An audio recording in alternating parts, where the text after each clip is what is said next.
аймгийн иргэдийн төлөөлөлтийн хурлын хуралдаанд оруулах төсөв санхүү эдийн засгийн хөгжлийн хорооны дүгнэлтийг унш танилцуулъя.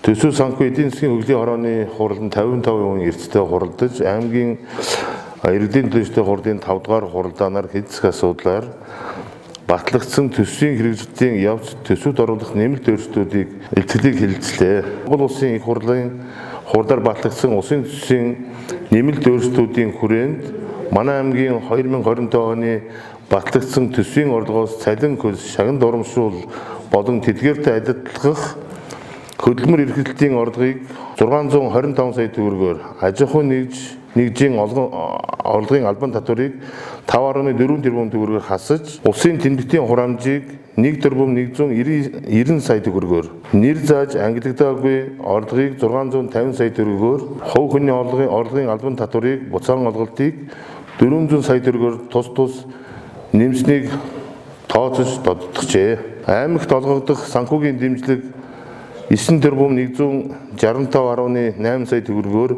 буурч нийт дүнгээрээ 4 тэрбум 875.8 сая төгрөгөөр, орон нутгийн хөгжлийн сангийн орлогын шилжүүлэг нь 12 тэрбум 465.1 сая төгрөгөөр хасагдаж, 18 тэрбум 240 сая төгрөгөөр болсныг сум аймаг орон нутгийн хөгжлийн санд журмын дагуу хуваарлагдсан байна. Төсвийн орлого болон зарлагад орсон өөрчлөлтүүдээр сумдад олгох санхүүгийн дэмжлэг нь 16 тэрбум 850 сая төгрөг болж 4 тэрбум 138 сая төгрөгөөр буурч байна. Аймгийн иргэдийн төлөөлөлтийн хурлын 5 дугаар хуралдаанаар 2025 оны батлагдсан төсвийн хэрэгжилтийн явц төсөвд оруулах нэмэлт өөрчлөлтийн тухай илтгэлийг бүхэлдэн дэмжиж дараах дүгнэлтийг оруулж байна. Төсөл арга хэмжээний төсвийг батлуулахаар орон нутгийн хөгжлийн сангийн хөрөнгө оруулалтын төсөл арга хэмжээний жагсаалтын 2/1 тусгагдсан бүсийн онцлогын эмчилгээний төвийн барилгын өргөдлийн шуумжилжээний ажлаас 500 сая төгрөгөөр бууруулах, орон нутгийн хөгжлийн сангийн орон нутгийн хөрөнгө оруулалтын төсөл арга хэмжээний жагсаалтын 5/2 тусгагдсан аймгийн хэсэгсэн ерөнхий төлөвлөгөөний 750 сая төгрөгийг 500 сая төгрөгөөр бууруулах, орон нутгийн хөрөнгө оруулалтын төсөл арга хэмжээний жагсаалтын 5/1 тусгагдсан баялаг бүтээгчдийн дэмжих бизнес орчныг бүрдүүлэх арга хэмжээний зардаас тэрбум төгрөгөөр бууруулах, ингэснээр 2 тэрбум төгрөгийн их үүсвэрийг дайчлан ард иргэдийн эрүүл мэндэд шаардлагатай тоног төхөөрөмж авах асуудыг шийдвэрлэх нь зүйтэй гэсэн сандыг оруулж байна.